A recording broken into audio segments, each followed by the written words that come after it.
வணக்கம் நண்பர்களே, ஆராஸ் வேர்ல்டுக்கு உங்களை அன்புடன் வரவேற்கிறோம்.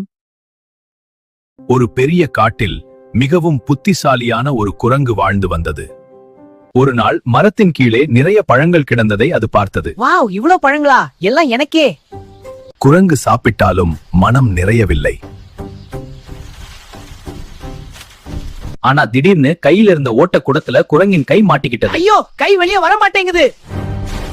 அந்த நேரம் ஒரு மூதாட்டு குரங்கு சொன்னது, லோபத்தை விடு, பழங்களை விட்டுடு. குரங்கு பழங்களை விட்டதும் கை சுலபமா வெளியே வந்தது. ஆஹா, தப்பிச்சிட்டேன்.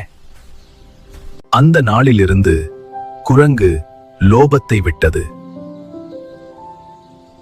அதிக ஆசை ஆபத்து, திருப்திதான் உண்மையான சுதந்திரம். இந்த மாதிரி அழகான மோரல் கதைகள் தினமும் கேட்கணும்னா இப்போதே சப்ஸ்கிரைப் பண்ணுங்க. ஸ்டோரி பிடிச்சா, மோரல் புரிஞ்சா இன்னும் கதைகளுக்கு சப்ஸ்கிரைப்.